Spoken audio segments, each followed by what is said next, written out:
My wife, Lynn, and I have been together for 6 years and married for 11 months. Our entire history together has been very normal and never once have I noticed any weird behaviors or red flags. I can't stress enough how out of character this whole thing is for her. Lynn is very kind, intelligent, and thoughtful. She's always been the no-nonsense type of person. Being childish or trying to scare me is not something she'd normally do. She doesn't even like watching horror movies. When we first started dating, she agreed to watch The Shining with me because she knew how much I loved horror. She was so scared that she didn't even make it through half of the movie before we had to turn it off. She isn't into anything creepy and has never been into pranks. It's just not her cup of tea, and that's fine. But that's what was so strange about this. It's just so unlike her. I should also add that she never had any mental health issues, and as far as I'm aware, it doesn't run in her family. I know some people are able to hide their mental health problems, but in the 6 years we've been together, I think I'd have seen some sort of sign. 2 months ago, I was in the kitchen making myself some coffee before work. I was running a bit late that morning and knew I wouldn't be able to make it to Dunkin' Donuts for my usual morning fix. I took a sip of my coffee as I hurried down the hall towards the front door,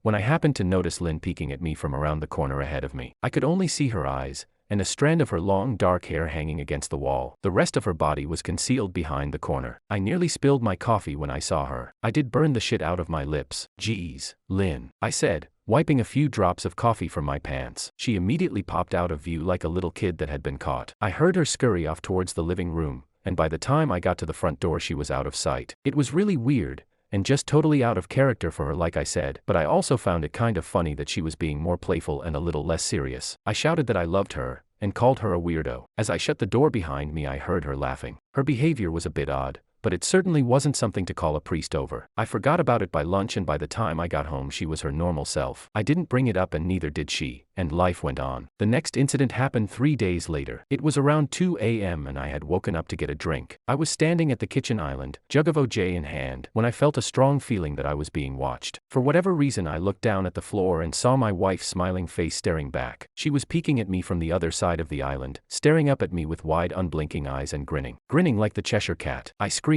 I'll admit it, not out of irritation but fear. For some reason at that moment I was scared. At the sound of my scream, Lynn scuttled backwards out of my view, her hands and feet smacking the tile floor as she hurried out of the kitchen on all fours. I didn't run after her, or even yell after her. I just stood there frozen in shock, wondering what fuck had possessed her to do that. It took me a little longer than I'd like to admit to go back upstairs, but I eventually did. When I got to our bedroom, Lynn was lying on her side, asleep, or at least pretending to be. I stood there for a while, watching her breathing to be sure she really was asleep. I had the feeling she might jump out at me the moment I got into bed, but she didn't. I climbed into bed and she didn't even move. Her breathing was soft and deep, and I was starting to wonder if I'd dreamt the whole thing. The next morning I waited for her to come down for coffee, and after handing her a mug and kissing her cheek, I decided to ask her about it. "What was that about last night?" I asked, keeping my tone light so I didn't offend or embarrass her. She frowned over her cup of coffee, shaking her head like she had no clue what I was referring to. "You were peeking at me again, from over there," I said, pointing to the spot on the floor by the kitchen island. She followed my gaze, and when she looked back at me she burst out laughing. She laughed so hard that I couldn't help but join her. "You creep me the fuck out sometimes, you know that," I said. She giggled and set her cup on the counter and wrapped her arms around my neck. "You creep me out all the time. So I guess we're even," she teased. We said our goodbyes and left for work. As I drove, I kept thinking about how creepy it had been seeing her grinning at me from behind the island like that. The sounds her hands made on the floor as she crawled away. I told myself she was just trying to be silly, just trying to join me in my love of all things horror. It's not like I was afraid of her, but it still didn't sit right with me. I started seeing her peeking at me more and more. Sometimes she'd be peeking out from behind the couch or living room curtains. Once she even managed to get inside her grandmother's old trunk that sits at the foot of our bed. I might not have even known she was there at all had the trunk's old hinges not given her away. She'd had the lid propped up just enough so that only half of her face peeked through. She'd been grinning like an excited toddler. It was unnerving. I didn't even know what to say to her. All I could do was stare. When I finally found my voice,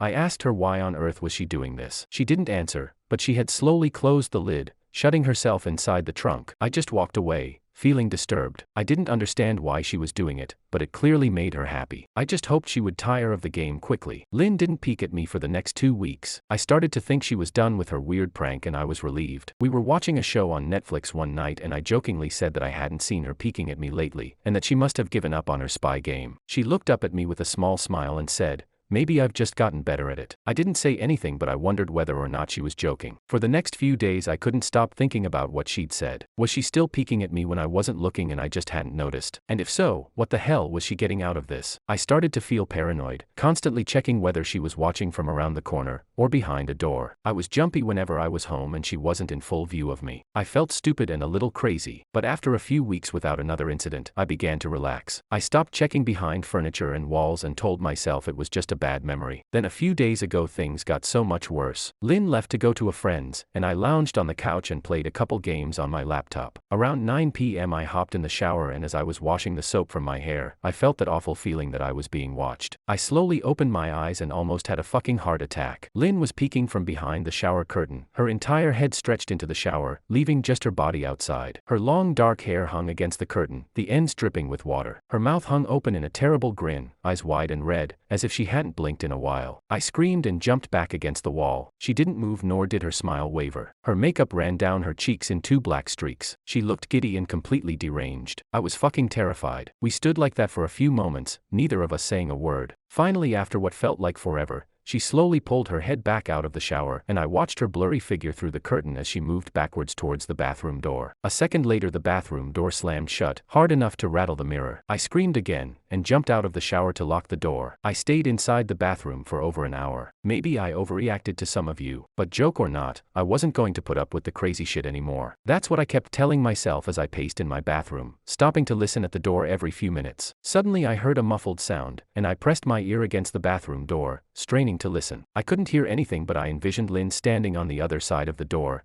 giggling at her joke. I felt a surge of anger. I was beyond pissed at being made to feel scared in my own house and made to hide in the bathroom for an hour. All for what? Some joke. If it was a joke, it was an awful one. What the fuck, Lynn? I snapped. This shit is getting really fucking annoying. I waited for her to apologize, or to call me a jerk, but instead I heard a faint moan, so quiet I wondered if I heard it at all. And then complete silence. Lynn, I called out, not able to even hide the shakiness in my voice. I got no response, just my own heavy breathing. I swear to God, just fucking stop it, I yelled, pounding my fist on the door. I waited for her to cuss me out, something I would expect from me talking to her like that. I never screamed at her before, but there was nothing, just the occasional drip from the shower head. I won't deny that I was scared, too afraid to open the damn door and face my own wife. I waited another 30 minutes or so, which feels like a fucking lifetime when you're scared. Finally, I decided I wasn't going to spend the night hiding in my bathroom, so I got down on my knees and peered under the door. I almost expected to see her face peeking back at me, but thankfully I didn't. I could see straight down the hallway to the top of the stairs, but no Lynn. I didn't know if I should be happy about that or not. I looked for a few minutes, waiting to see her head pop up over the top step, but it never came. I stood up, my hand hovering over the door, and mentally prepared myself to open it. I slowly turned the lock with shaky fingers, and was about to yank it open when I heard a sound that still makes me feel nauseous when I think about it. A moan, louder than before, but this time I was able to tell just where it was coming from. I turned my head to the closet door as if in slow motion, and locked eyes with my wife, who was peeking out at me from the slight gap. Her eyes were still wide as ever, and her mouth was hanging open in the most grotesque gaping smile I'd ever seen. I didn't even scream. I was too scared for even that. Her hands were clasped to her chest, body trembling with sheer delight, as if she could barely contain her excitement. A short raspy moan bubbled up from her throat, deep and raw, sending a shiver through my entire body. Somehow I found the ability to pull the bathroom door open and ran as fast as I could all the way down the steps, snagging my keys and phone from the table in the living room before running outside to my car. I could hear her shrill laughter behind me, but I didn't hear her getting closer. I didn't bother shutting the front door. I drove away from the house faster than I legally should have, shivering the entire time, either from fear or the cold. Maybe a little of both. I hadn't grabbed a coat or even a pair of shoes. I was still in my boxers and my hair was still damp. I drove straight to my brother Chris's house about 40 minutes away, ignoring any and every call and text I got. I didn't check my phone until I was safely parked in my brother's driveway. Lynn had called 4 times and sent a flurry of texts, all wondering where I'd gone and why I left like that. I threw my phone at the dash in a rage, furious at her nonchalant attitude. My brother and his wife were surprised to see me, especially dressed in just a pair of boxers, but told me to stay as long as I needed. Chris lent me some clothes and asked me what happened. I told him Lynn and I had a fight, but didn't get into the details. I didn't want him to think I was overreacting, leaving my wife over a prank, even if it was a strange one. I mean, hadn't I encouraged her for years to lighten up instead of being so serious all the time? I had wanted her to relax and loosen up, but this was definitely not what I'd had in mind. I tried to sleep on their sofa, but my brain wouldn't let me sleep. Every time I closed my eyes I saw Lynn's face staring at me from inside the closet. Knowing she'd been in there with me the entire time made my skin crawl. She'd never left the fucking bathroom at all. Instead she slipped inside the closet and slammed the bathroom door shut to fool me. The mere thought of going back home gave me anxiety. I tossed and turned, unable to sleep. Chris ended up giving me a sleeping pill so I was able to get a little rest. My sleep was filled with terrible dreams, all of Lynn's smiling face. I woke up just as the sun started to rise. My sore body ached from the sofa, and I felt drained. I knew I'd have to call Lynn at some point, but I didn't know what to say to her. I wouldn't be going home unless she gave me her word she'd never do any more creepy shit. I just wanted my wife back. Her normal serious self never looked so good to me. I was contemplating calling her and telling her that,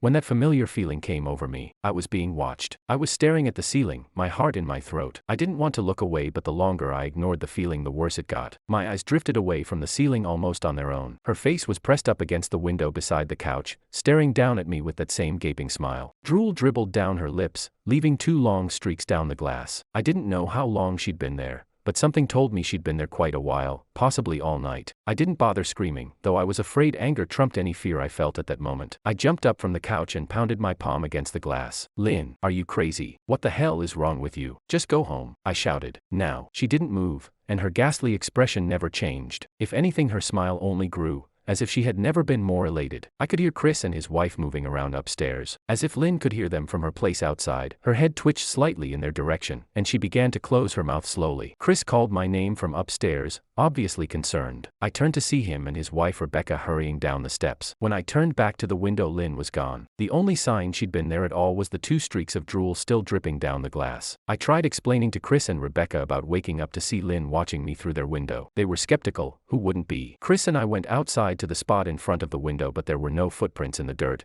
just a slight indent. Animal probably, Chris guessed, and I didn't argue. He and Rebecca assumed I dreamt the entire episode, but they didn't understand, and I was too tired to explain it to them. I called out of work that day and turned my cell off. I didn't want to face Lynn. Just talking to her was too much for me at that point. I really started to believe something was irreversibly wrong with her, that no matter what promises she made, we'd never be the same again. The thought saddened me to my core. I cried most of the morning. By noon I figured I was ready to confront her. Give her one last chance to explain herself. I could at least give her that after 6 years, I told myself. I turned my phone on and saw the dozens of texts she'd sent, all from a seemingly concerned wife. "Can we talk? I love you. Please call me. I'm really worried. Can you answer? Just come home." And more of the same. All texts telling me she loved me, and she wanted me home. How worried she was. Not a damn one addressing the crazy shit she pulled. Like she hadn't been acting like a character from a Stephen King book. Even her texts were different. She normally texted novels just to tell me to pick up a loaf of bread. You'd think she'd have more to say to me after her bizarre shenanigans. I know it probably seems childish to some of you who are miles away from this situation, but if you saw the way Lynn had looked at me, how she scampered away on all fours like some wild animal, grinning at me from inside the closet like a lunatic, then I think you'd find my reaction was warranted. I ended up staying with Chris and Rebecca for another night. I didn't wake up yesterday until afternoon, and thankfully I didn't see Lynn's face watching me through the window. I don't want to pry, because it's not my place. But is this fight something that can be mended? Rebecca asked. She'd made us both a sandwich for lunch, and I knew she wanted to breach the subject without seeming to be nosy. I don't know.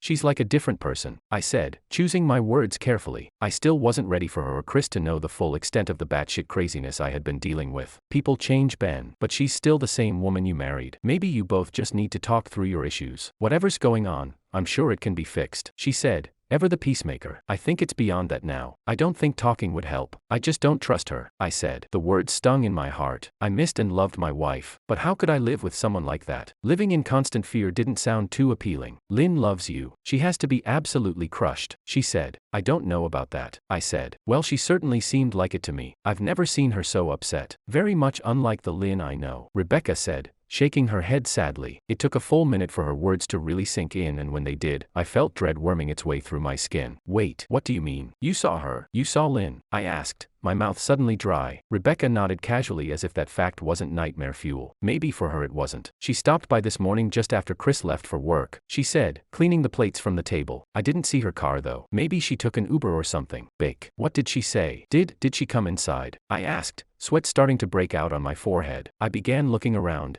examining corners as though a predator lurked behind them. No. She just asked if you were awake yet and I said that you weren't. I asked if she wanted me to wake you but she said no. Just said to let you sleep, she said as she washed the dishes. That's all. She didn't say anything else. I asked. No. She looked awful though. Like she hadn't slept in days. I think you should call her. I got up from the table and thanked Rebecca for lunch. I felt a little bit better at the knowledge that at least she hadn't come inside. Still, I needed to double-check that the doors were locked. I sat for a while trying to figure out what to do next. I didn't want to go home, but I felt that I owed it to Lynn to help her if I could. Hadn't I swore an oath to love and honor her through sickness and in health? Clearly she was very sick. If she was sick, which I truly believed she was, I had to try and get her the help she needed, but I didn't even know where to start. I didn't want to call the police, and besides, what the hell was I going to tell them? That my wife was peeking at me, that she was being creepy. As bizarre as she'd been, she still hadn't committed any crime. Not yet anyway. The police would have probably said that I was overreacting. But this wasn't some prank. It felt wrong, dangerous even. Like something sinister lurked beneath her smile. I knew as her husband I was well within my rights to have her committed, but what if she simply acted normal in their presence? She'd obviously been able to fool Rebecca into thinking she was just a concerned wife. As long as the doctors didn't find her a danger to herself or others, they'd have no choice but to release her after 72 hours. I felt lost and overwhelmed. So I did what any husband in my position would do. I called her mother. I didn't want to, believe me. Her mother, Mary Ann, and I were never on the best of terms. We'd never fought or anything like that. She just wasn't a very warm person, and wasn't really easy to get along with. She hardly ever smiled, and when she did, only her lips would move into a thin-lipped smile, leaving her eyes as blank as before. She gave off this aura that felt like she was permanently on the offensive. I'd only met her twice and both times were for such short visits. I got the impression she didn't approve of me for her daughter. Lynn always ushered us out quickly, as she didn't want me to feel uncomfortable, which I was grateful for. Being in her mother's company felt almost unbearable, like walking on glass. I was glad when we moved 3 states away so we didn't have to see her often. I was happy to avoid the woman, but I needed her help. I really didn't want to talk to her at all, but I had to talk to someone, and someone who knew Lynn better than I did. So I grit my teeth and did what I had to. Yes, she answered, already sounding irritated. Mary Ann, it's me, Ben. Do you have a minute to talk? I asked. I could hear her cluck her tongue in irritation. I'm in the middle of writing some checks, but if you insist, I suppose I can spare a moment. What is it that you want to discuss, Benjamin? She said, coolly. It's about Lynn. She's been acting strangely, and I was wondering if you had any idea whether there was something. I was quickly interrupted. It's a bit difficult to follow your rambling, Benjamin. What is that you want from me? She asked. I could almost see her standing there in her thin sweater and slacks, tapping her fingernails impatiently on the table. I wanted to know if you'd ever noticed any odd behavior, or possibly any mental health issues. I asked. There was a long, uncomfortable pause that I couldn't tell was because she was just thinking, or something else. Finally, after a few seconds, she spoke. I'm not sure if this is one of your jokes, Benjamin, but if so, I don't find the humor in it. Now I do have business to attend to, as I've said, so if you don't mind, she said, but I cut her off before she could get rid of me. Mary Ann, it's not a joke. I'm sincerely concerned about Lynn's mental health. Her behavior has been very erratic lately. I'm very worried about her, and I figured as her mother you would be as well. I said, my frustration evident in my voice. If you're truly concerned, then I suggest you get the health professionals involved. I don't know what you expect of me. She snapped. I could tell she was seconds away from hanging up, and for some reason I was desperate not to let her. I had the feeling that she knew a lot more than she was letting on. Please, if not for me, do it for Lynn. I tried. I heard a faint shaky intake of breath, as if she were trying to hold her steely persona together but failing. Mary Ann, what's WR? I started. Benjamin, I don't know what to tell you. My only advice would be to seek professional help. Do not call here again. Goodbye. I tried to call out to her, but she'd hung up. I tried to wrap my head around the call and her refusal to help me. Even if she didn't like me, why wouldn't she want to help her own daughter? I couldn't understand that. I tried to replay the conversation, desperate to find something I missed. After a while I almost gave up,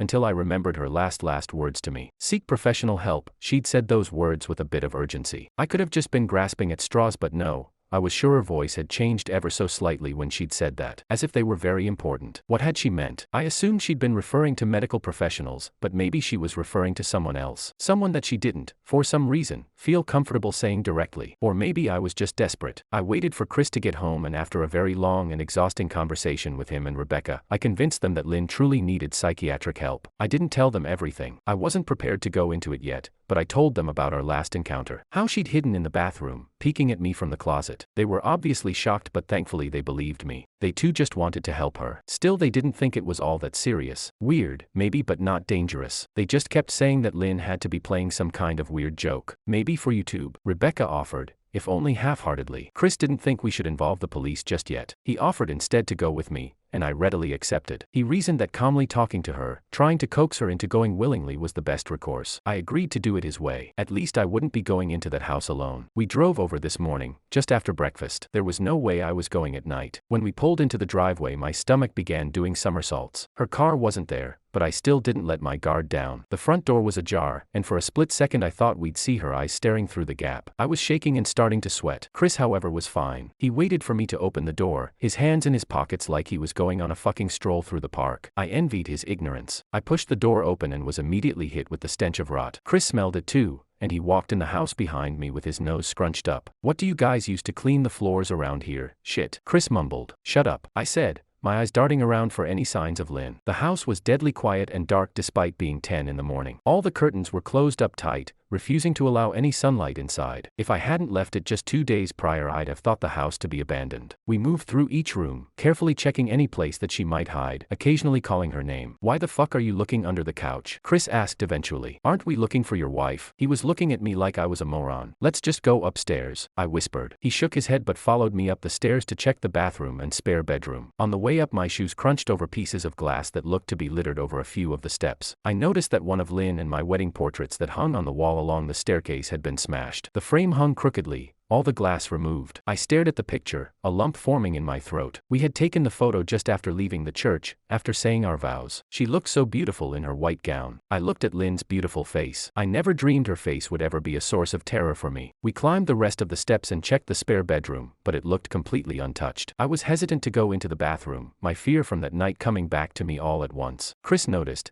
and offered to go in by himself, but I couldn't let him do that. So we walked in together, checking the closet and the shower. The bathroom looked as if it hadn't been touched since the night I left. "I don't think she's here, Ben. Why don't you pack some clothes and we'll try coming back tomorrow or something?" Chris said. I nodded and went into our bedroom and shoved some clothes into a duffel bag. When I checked inside our closet, I came across the source of the smell and gagged. Chris took one look and lost all color in his face. He had to go stand by the stairs to get away from the sight and smell. I gazed down in shock at what lay inside my bedroom closet. Soaking into the rug were at least a dozen eyeballs, all carefully laid out in pairs. Some were as large as a quarter while others were as tiny as a marble. I stared down at the eyes she'd collected from small animals and I wondered how she'd gotten them, and shuddered at the thought. Man, I thought I had it bad with Becca's shoe addiction. But fuck me, your wife's in here collecting eyeballs. Chris said, gagging. "Ben, I think we should go," he called from the hall. "I'm getting nauseous." "All right." I grabbed my duffel and shut the closet door on my new nightmare. I stepped out into the hall and took a deep breath of air. I could taste the rot on my tongue and I couldn't help but gag. "Who the fuck lines up eyeballs in their closet like that?" Chris mumbled. "I tried to tell you she needed help," I said. "She doesn't need help, Ben. She needs a fucking exorcist," he said. "You coming or what?" "I can't stand the smell any." His words died in his throat, and his eyes grew wide with fear. I didn't ask him why. I could feel it. Someone was watching me and I didn't think it was the eyes in the closet. I turned around, my eyes slowly scanning the bedroom. "Christ," I whispered, as I finally saw what we'd missed. Under the bed,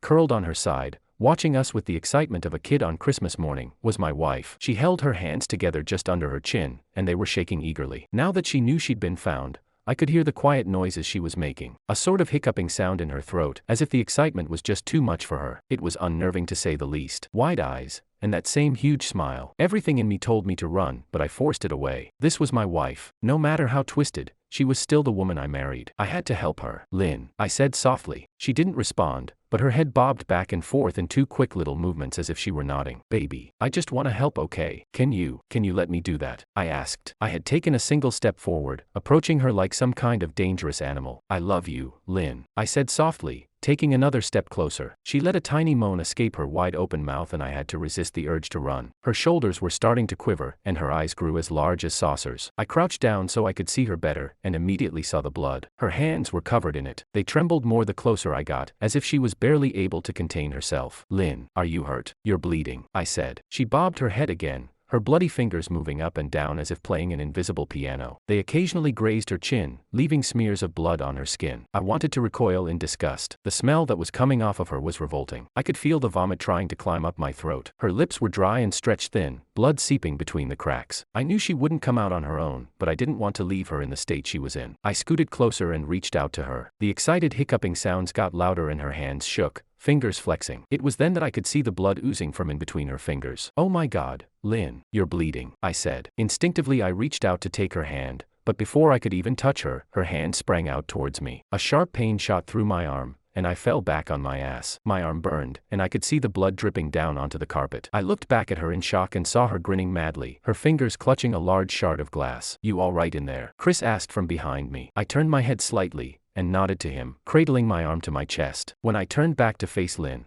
I saw that her focus had shifted. She wasn't looking at me anymore, and she wasn't smiling anymore either. She was staring past me, her eyes glaring at Chris the way a hungry lion might stare at an antelope. Her mouth was still hanging open, but it was twisted into a snarl. I got to my feet and began walking backwards down the hall, afraid to take my eyes off her. "Are you bleeding?" Chris asked. The moment the words left his mouth, Lynn started fast scooting out from under the bed, the glass shard still in her fist. "Chris, run, go," I yelled. He must have been too afraid to move, because a second later I felt my back bump into him. He was still standing at the top of the stairs, staring at the horror that was my wife. Lynn had crawled completely out from under the bed and stood in the bedroom doorway, her face twisted in rage. Her whole body was visibly tense. Blood ran down her fingers and onto the floor. "Jesus, Lynn," Chris said. "You, playing hide and seek?" I reached back and pushed him towards the steps. "Move your ass, Chris," I said as quietly but firmly as I could. Lynn bobbed her head in fast, sharp motions, and began to grin, stretching her mouth open wider and wider so that her chin seemed to touch her chest. I heard Chris mutter a prayer, and then he was running down the stairs. I stood at the top of the steps, stuck between the love for a woman who clearly needed serious help